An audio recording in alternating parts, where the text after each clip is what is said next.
ಈ ಥರದ river crossing ಸಿಕ್ಕಾಪಟ್ಟೆ ಇದ್ದಾವೆ ಇಲ್ಲಿ. ಫ್ರೆಂಡ್ಸ್, ವ್ಯೂ ನೋಡ್ತಾ ಇರ್ಬೋದು ಹೆಂಗಿದೆ ಅಂತ. ನಾನು ಎಡಿಟಿಂಗ್ ಕೆಲಸ ಎಲ್ಲ ಮುಗಿಸಿ ಅಪ್ಲೋಡ್ ಮಾಡಿ ಮುಂದೆ ಹೋಗ್ತಿದ್ದೀನಿ. ನನಗೆ ಇವಾಗ ಏನಾಗಿದೆ ಅಂತ ಕೇಳಿದ್ರೆ ನಿಮ್ಗೆ ಸಖತ್ ನಗು ಬರುತ್ತೆ, ನನಗೆ ದುಃಖ ಆಗುತ್ತೆ. ಸ್ನೇಹಿತರೆ, ಇವತ್ತು ಪ್ಯಾಂಗಾಂಗ್ ಲೇಕ್ ಅಂತ ಅದ್ಭುತವಾಗಿ ಕಾಣಿಸ್ತಿದೆ. ನನಗೆ ಇವತ್ತು ಅನ್ನಿಸ್ತಿದೆ ಇನ್ನೊಂದು 2 ದಿವಸ ಇರಬೇಕಿತ್ತು ಇಲ್ಲೇ ಅಂತ.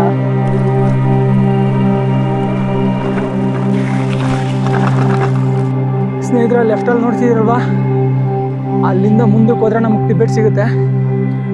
ನಮಗೆ ಟಿಬೆಟ್ ಏನು ಭಾಳ ದೂರ ಇಲ್ಲ ಫ್ರೆಂಡ್ಸ್. 2-3 ಗುಡ್ಡ ಅವಲ್ಲ, ಅದ್ರ ಮುಂದಕ್ಕೆ ಇರೋದೇ ಟಿಬೆಟ್. ಆ ಚೈನಾದವರು ಬಡ್ಡಿ ಮಕ್ಕಳು ಅದನ್ನು ಕಬ್ಜೆ ಮಾಡ್ಕೊಂಡು ಕೂತ್ಬಿಟ್ಟು.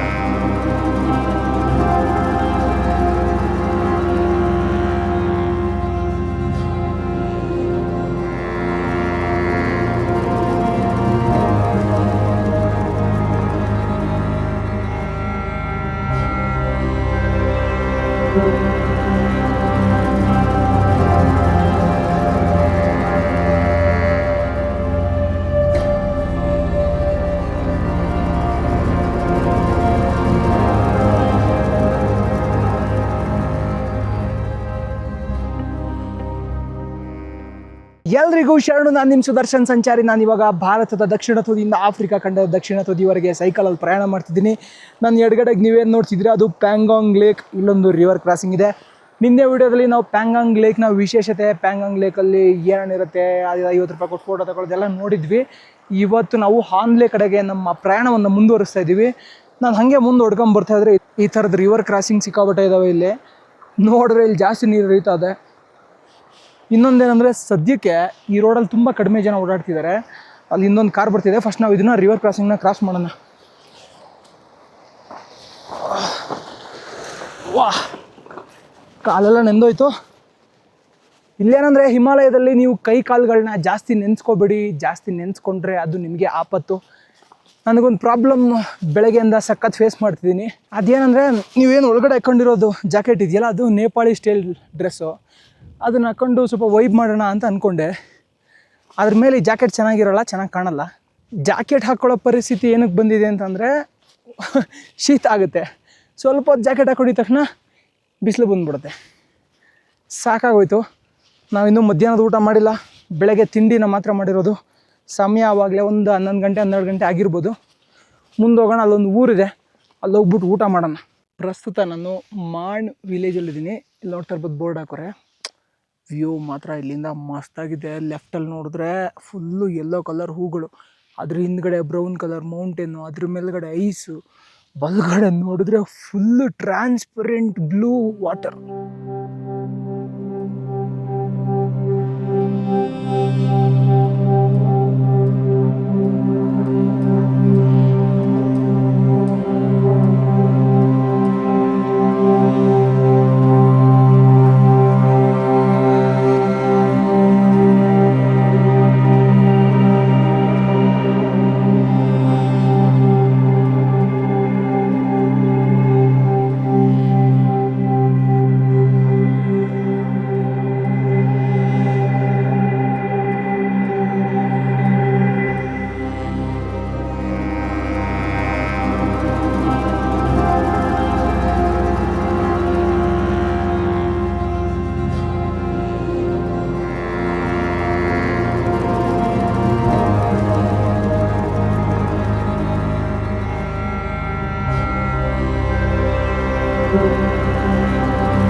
ಸ್ನೇಹಿತರೆ, ನಾನೇನು ಮಾಂಡ್ ವಿಲೇಜಿಗೆ ಬಂದಿದ್ದೆ, ಆ ಮಾಂಡ್ ವಿಲೇಜಲ್ಲಿ ಊಟ ಹುಡುಕಿ ಸಾಕಾಗಿ ಕೊನೆಗೆ ಇಲ್ಲೊಂದು ನಿರ್ವಾಣ ರೆಸ್ಟೋರೆಂಟ್ ಅಂತಿದೆ, ಇವ್ರ ಹತ್ರ ಬಂದಮೇಲೆ ಊಟ ಸಿಕ್ತು. ಇದೇ ಆ ರೆಸ್ಟೋರೆಂಟು. ಒಂದು ಎಗ್ ತುಪ್ಪ ಆರ್ಡ್ರ್ ಮಾಡಿದ್ದೀನಿ. ಇಲ್ಲಿ ಇದೊಂದೇ ಪ್ರೋಟೀನ್ ಸಿಗೋಂಥ ವಿಷಯ, ಬೇರೆ ಇನ್ಯಾವುದ್ರಲ್ಲೂ ಪ್ರೋಟೀನ್ ಸಿಗೋಂಥ ವಿಷಯ ಇರಲಿಲ್ಲ. ಜೊತೆಗೆ ಇವತ್ತಿನ ವೀಡಿಯೋ ಬೇರೆ ಅಪ್ಲೋಡ್ ಮಾಡಿಲ್ಲ, ಅದನ್ನು ವೀಡಿಯೋ ಎಡಿಟ್ ಮಾಡ್ತಿದ್ದೀನಿ. ಮೊದಲು ನಾವು ಇದರ ಮಿಕ್ಸ್ ಮಾಡ್ಕೋಬೇಕು. ಇದರಲ್ಲಿ ನೂಡಲ್ಸು ಮತ್ತು ಮೊಟ್ಟೆ ಪೀಸ್ ಎಲ್ಲ ಸಪ್ರೇಟ್ ಇರುತ್ತೆ, ಅದನ್ನು ಮಿಕ್ಸ್ ಮಾಡಿಕೊಂಡು ಆಮೇಲೆ ಹೊಡಿಬೇಕು. ಅಂದಂಗೆ ಇದಕ್ಕೆ 250 ರೂಪಾಯಿ. ತುಂಬ ಇಲ್ಲೆಲ್ಲ ಸ್ವಲ್ಪ ಸಖತ್ ಕಾಸ್ಟ್ಲಿ.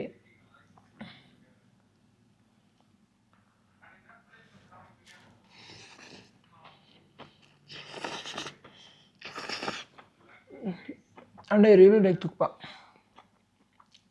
ಚೆನ್ನಾಗಿರುತ್ತೆ. ಫ್ರೆಂಡ್ಸ್, ವ್ಯೂ ನೋಡ್ತಾ ಇರ್ಬೋದು ಹೆಂಗಿದೆ ಅಂತ.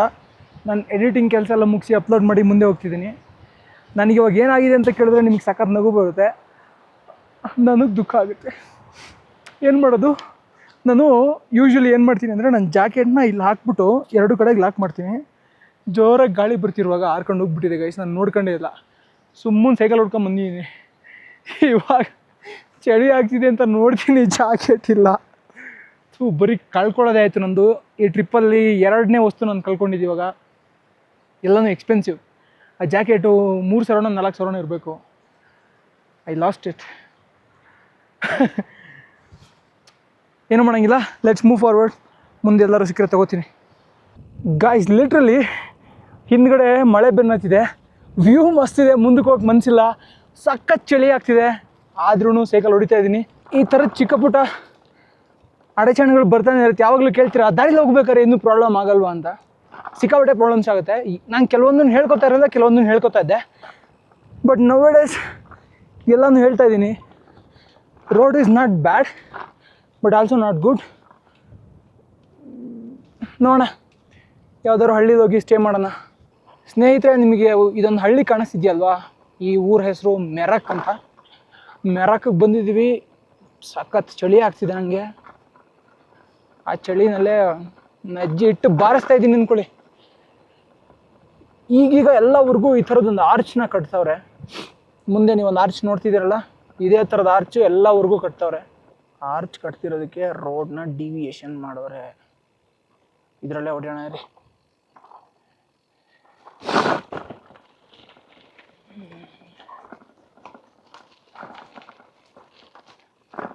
ಅಲ್ಲಿ ನೋಡ್ತಿದ್ದೀರಲ್ಲ, ಫುಲ್ಲು ಮೌಂಟೇನ್ಸ್ ಮೇಲೆಲ್ಲ ಸ್ನೋಫಾಲ್ ಆಗ್ತಿದೆ. ಅದು ಈ ಕಡೆ ತಿರ್ಕೊಂಡು ಕೆಳಗವರೆಗೂ ಬರದೇ ಇದ್ದರೆ ಸಾಕು. ಕೆಳಗವರೆಗೂ ಬರದೇ ಇದ್ದರೆ ನಾನು ಆರಾಮಾಗಿ ಮ್ಯಾನೇಜ್ ಮಾಡ್ತೀನಿ. ಈಗ ಹಾನ್ಲೇನಲ್ಲಿ ಪಫರ್ ಜಾಕೆಟ್ ಸಿಗುತ್ತಂತೆ, ವಿಚಾರಿಸಿದೆ. ಹಾನ್ಲೇವರೆಗೂ ಹೊಡೆಯೋಣ. ಸ್ನೇಹಿತರೆ, ಇವತ್ತಿನ ನಮ್ಮ ಸ್ಟೇ ಬಂದ್ಬಿಟ್ಟು ಹೋಸ್ಟೆಲ್ ರೆಸಿಡೆನ್ಸಿ ಅಂತ. ಮಸ್ತಾಗಿದೆ.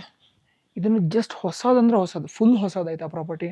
ಸೊ ಈ ಹೊಸ ಪ್ರಾಪರ್ಟಿನಲ್ಲಿ ನಾವು ಇವಾಗ ಸ್ಟೇ ಮಾಡೋಕ್ಕೆ ಹೋಗ್ತಿದ್ದೀವಿ. ನಿಮ್ಮೆಲ್ರಿಗೂ ಗೊತ್ತು ಇಲ್ಲಿ ಕರೆಂಟ್ದು ತುಂಬ ಸಮಸ್ಯೆ ಅಂತ. ಇವ್ರ ಹತ್ರ ಆ್ಯಕ್ಚುಲಿ ಸೋಲಾರ್ ಇದೆ, ಅದೇನೋ ಸ್ವಲ್ಪ ರಿಪೇರಿ ನಡೀತಿದೆ. ಇದು ವೆಲ್ಕಮ್ ಡ್ರಿಂಕ್ ಟೀ. ಸಕ್ಕತ್ತಾಗಿದೆ. ಮಸಾಲ ಚಾಯ್ ಮಾಡೋರೆ.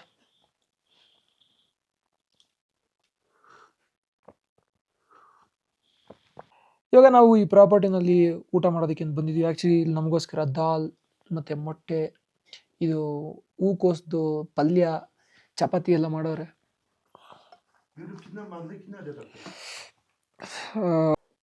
ಈ ಪ್ರಾಪರ್ಟಿಯಲ್ಲಿ ಬೆಳಗ್ಗೆ 8 ಗಂಟೆಯಿಂದನೇ ತಿಂಡಿ ಎಲ್ಲ ಶುರುವಾಗುತ್ತೆ. ಬಫೆ ಸಿಸ್ಟಮ್ ಇರುತ್ತೆ, ಅಲ್ಲಿ ಹೋಗ್ಬಿಟ್ಟು ಹಾಕ್ಕೊಂಡು ಹೊಡ್ತಾ ಹೊಡಿಯೋದಷ್ಟೇ.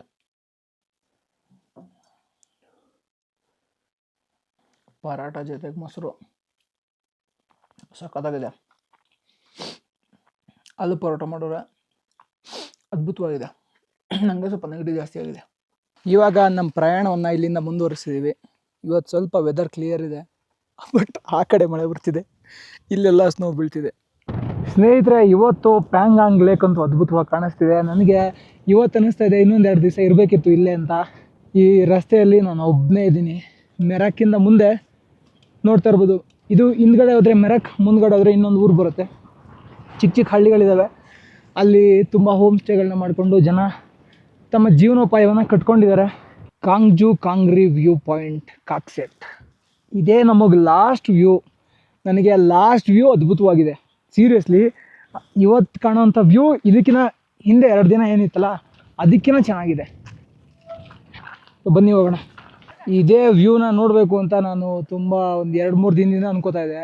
ನಿಮಗೆ ಇಲ್ಲಿ ಕಾಣಿಸ್ತಾ ಇರ್ಬೋದು different shades of colours. So this is one of the best view ನಾನು ನೋಡ್ತಿರೋದು. ಮಸ್ತಾಗಿದೆ, ಅಬ್ಸಲ್ಯೂಟ್ಲಿ ಲುಕ್ಸ್ ಗ್ರೇಟ್.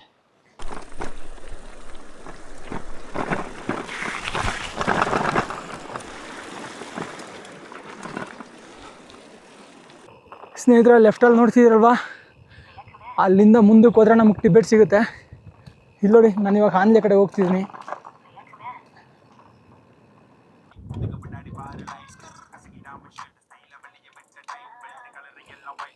ಅದು ಚುಸುಲ್. ನಿಮಗೆ ಇಲ್ಲೇನು ಕಾಣಿಸ್ತಿದೆಯಲ್ಲ, ಇದೆಲ್ಲ ನದಿ ಬಯಲು, ಪ್ಲೇನ್ಸ್, ಮೋರೆ ಪ್ಲೇನ್ಸ್ ಇತ್ತಲ್ಲ ಆ ಥರ ಇದು ಕೂಡ ಪ್ಲೇನ್ಸ್. ಎಲ್ಲ ಕಡೆಯಿಂದ ಬಂದಂಥ ನೀರು ಹಿಂಗೆ ಹರಿಯೋದ್ರಿಂದ ಇಲ್ಲಿ ಈ ಥರ ಪ್ಲೇನ್ಸ್ ಸೃಷ್ಟಿಯಾಗಿದೆ. ಅದ್ಭುತವಾಗಿದೆ. ದನ ಕರ ಮೇಯಿಸೋದಕ್ಕಂತೂ ಜನ ಇಲ್ಲೇ ಹೋಗ್ತಾರೆ ಅನಿಸುತ್ತೆ. ಇವಾಗ ನಾವು ಚುಸುಲ್ಗೆ ಬಂದಿದ್ದೀವಿ. ಎಂಟ್ರಿಗೇನೆ ಒಂದು ಹೋಟೆಲ್ ಇದೆ, ರೆಸ್ಟೋರೆಂಟ್, ರೆಜಾಂಗ್ಲಾ ರೆಸ್ಟೋರೆಂಟ್ ಅಂತ. ಮಳೆನೂ ಶುರುವಾಗಿದೆ. ಸೊ ರೆಜಾಂಗ್ಲಾ ರೆಸ್ಟೋರೆಂಟಲ್ಲಿ ಏನಾದ್ರು ತಿನ್ಕೊಳ್ಳೋಣ. ಎಗ್ ಫ್ರೈಡ್ ರೈಸ್ ಕೊಡಪ್ಪ ಅಂದರೆ ಬರೀ ಫ್ರೈಡ್ ರೈಸ್ ಕೊಟ್ಟವನೆ, ಅದು ಸ್ವಲ್ಪ ತಟ್ಟೆ ತುಂಬ ಅಲ್ಟ್ ಕೊಟ್ಟವನೆ ಜಾಸ್ತಿ ಕಾಣಲಿ ಅಂತ. ನೋಡ್ತಿದ್ದೀರಲ್ಲ, ನಾನು ಇನ್ನೂ ಒಂದೇ ಒಂದು ಸ್ಪೂನ್ ಬಾಯಿಗಿಟ್ಟು ಅಷ್ಟೇ ಹಿಂಗೆ ತಗೊಂಡು. ಸೊ ಸುಮ್ಮನೆ ಹಿಂಗೆ ಅಲ್ಟ್ಬಿಟ್ಟು ಕೊಟ್ಟವನೆ ಜಾಸ್ತಿ ಕಾಣಲಿ ನೋಡೋಕ್ಕೆ. ಆ್ಯಕ್ಚುಲಿ ಮಾಡಿದ್ರೆ ಇಷ್ಟ ಇದೆ. ಇಲ್ಲೆಲ್ಲ ಹಿಂಗೇನೆ ಇರುತ್ತೆ, ಗೊತ್ತಿಲ್ಲ ಇದಕ್ಕೆ ದುಡ್ಡು ಚಾರ್ಜ್ ಮಾಡ್ತಾರೆ ಅಂತ. ಸ್ನೇಹಿತರೆ, ಇಲ್ಲೊಂದು ಯುದ್ಧ ಸ್ಮಾರಕವನ್ನು ನಿರ್ಮಾಣ ಮಾಡಿದ್ದಾರೆ. ಬನ್ನಿ ನೋಡ್ಕೊಂಡು ಬರೋಣ. ಅಂದಂಗೆ ನಾವು ಹಿಂದ್ಗಡೆ ಏನು ಫ್ರೈಡ್ ರೈಸ್ ತಿಂದ್ವಲ್ಲ ಅದಕ್ಕೆ 180 ರೂಪಾಯಿ ತಗೊಂಡ. ಏನಂದ್ರೆ ಏನೂ ಇರಲಿಲ್ಲ. ಸಾಕಾದ ಬೇಜಾರಾಯಿತು, ಸುಮ್ಮನೆ ಮುಂದಕ್ಕೆ ಬಂದೇ ಇರ್ಲಾಗೆ. 1962ರ ಭಾರತ ಚೈನಾ ಯುದ್ಧದ ಸಂದರ್ಭದಲ್ಲಿ ಮಡಿದವರಿಗಾಗಿ ಇದನ್ನು ನಿರ್ಮಾಣ ಮಾಡಿದ್ದಾರೆ. ನಮಗೆ ಟಿಬೆಟನ್ ಭಾಳ ದೂರ ಇಲ್ಲ ಫ್ರೆಂಡ್ಸ್. ಈ ಒಂದು 2-3 ಗುಡ್ಡ ಅವಲ್ಲ, ಅದ್ರ ಹಿಂದಕ್ಕೆ ಇರೋದೇ ಟಿಬೆಟು. ಆ ಚೈನಾದವರು ಬಡ್ಡಿ ಮಕ್ಕಳು ಅದನ್ನು ಕಬ್ಜಾ ಮಾಡ್ಕೊಂಡು ಕೂತ್ಬಿಟ್ಟವ್ರೆ ನೋಡಿ. ಇವರೆಲ್ಲ ನಮಗೋಸ್ಕರ ಪ್ರಾಣ ತ್ಯಾಗ ಮಾಡಿದಂಥವ್ರು. ಪ್ರೀತಮ್ ಸಿಂಗ್, ಸರ್ವಾನ್ ಸಿಂಗ್, ಗುರ್ದೀಪ್ ಸಿಂಗ್, ಸುರ್ಜಿತ್ ಸಿಂಗ್ ಅಂತ. ನಿಮ್ಮೆಲ್ರಿಗೂ ಗೊತ್ತಿರ್ಬೋದು ಗೋರ್ಖಾ ರೆಜಿಮೆಂಟ್ ಬಗ್ಗೆ. ಸೊ ಇದು 1st battalion of 8th Gorkha rifles. ಅವರು ತೀರ್ಕೊಂಡಿರುವಂಥದ್ದು ಡ್ಯೂರಿಂಗ್ ಅಕ್ಟೋಬರ್-ನವಂಬರ್ 1962ನಲ್ಲಿ. ಇಷ್ಟು ಜನ ನೋಡಿ, ಇವರೆಲ್ಲ ಪಾಸ್ ಮಾಡ್ಕೊಂಡು ಅವ್ರ ಹೆಸರು ಓದ್ಕೊಂಬಿಟ್ಟು ಅವ್ರ ಆತ್ಮಕ್ಕೆ ಶಾಂತಿ ಸಿಗಲಿ ಅಂತ ಕೋರ್ಕೊಳ್ಳಿ. ನೀವು ಚುಸುಲಿಗೆ ಬಂದರೆ ಇಲ್ಲಿ ಹೆಂಗೆ ಇವರು ತಮ್ಮ ಆಸ್ತಿಗಳನ್ನ ಡಿವೈಡ್ ಮಾಡ್ಕೋತಾರೆ, ಹೆಂಗೆ ಅದನ್ನು ಸಂರಕ್ಷಿತವಾಗಿ ಇಟ್ಕೋತಾರೆ ಅಂತ ನೋಡ್ಬೋದು. ಇಲ್ಲಿ ನೋಡ್ತಾ ಇರ್ಬೋದು, ಇಲ್ಲೊಂದು ಪ್ರಾಪರ್ಟಿ ಸುತ್ತ ಕಲ್ಗೋಡೆ ಕಟ್ಟವ್ರೆ, ಆಯಿತಾ. ಇದೇ ಥರ ಇಲ್ಲೂ ಕಲ್ಗೋಡೆ ಕಟ್ಟವ್ರೆ, ಎಲ್ಲ ಕಡೆ ಕಲ್ಗೋಡೆ ಕಟ್ಟವ್ರೆ. ಈ ಕಲ್ಲೆಲ್ಲ ನೆಲದಲ್ಲಿ ಬಿದ್ದಿರುತ್ತೆ, ಅದನ್ನೇ ಎತ್ಕೊಂಡ್ಬಿಟ್ಟು ಈ ಥರ ಗೋಡೆ ಕಟ್ತಾರೆ. ಒಳಗಡೆ ಕೃಷಿ ಚಟುವಟಿಕೆಗಳನ್ನ ಮಾಡ್ತಿರ್ತಾರೆ. ಹೊಸ ರಸ್ತೆ ಫುಲ್ ಟಾಪ್ ಆ್ಯಂಡ್ ಟಾಪ್ ಮಾಡೋರೆ, ಮಸ್ತಿದೆ. ಇನ್ನೊಂದು 10 ಕಿಲೋಮೀಟ್ರ್ ಆದಮೇಲೆ ಇನ್ನೊಂದು ವಾರ್ ಮೆಮೋರಿಯಲ್ ಇದೆ.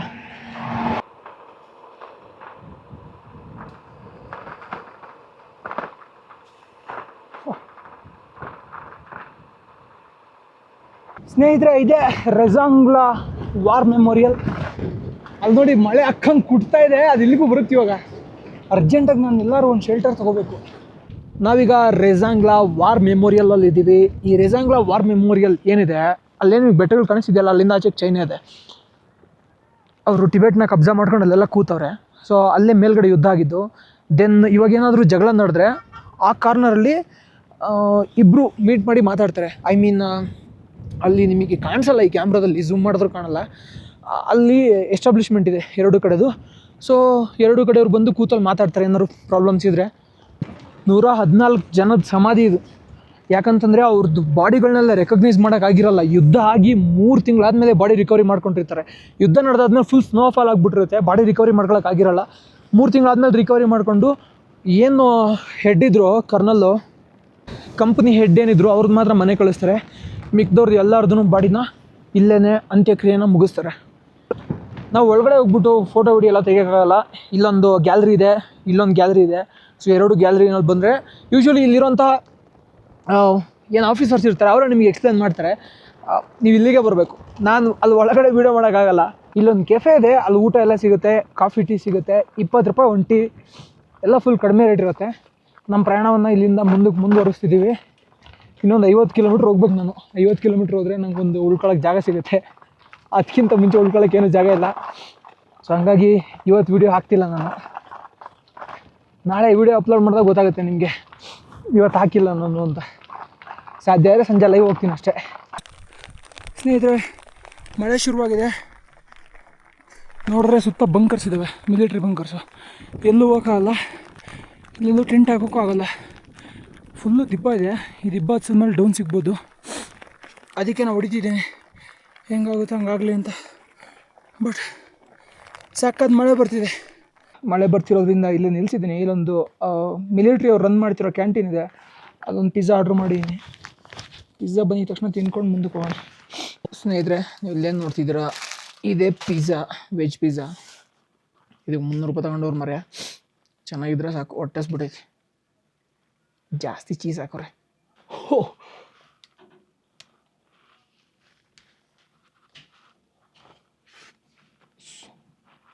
ಫುಲ್ ಸುಡ್ತಿದೆ.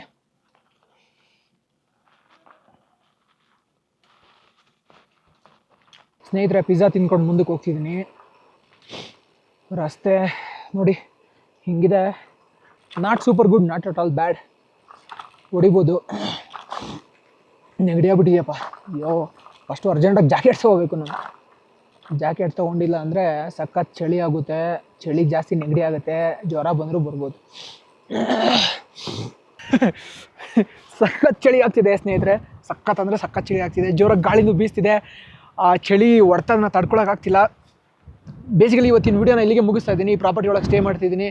ನಾಳೆ ಬೆಳಗ್ಗೆ ಇಲ್ಲಿಂದ ಮುಂದಕ್ಕೆ ಹೋಗ್ತೀನಿ. ನಾನು ಈ ಊರ ಹೆಸರನ್ನ ತಿಳ್ಕೊಳ್ಳೋದು ಕೂಡ ಮರ್ತುಬಿಟ್ಟೆ.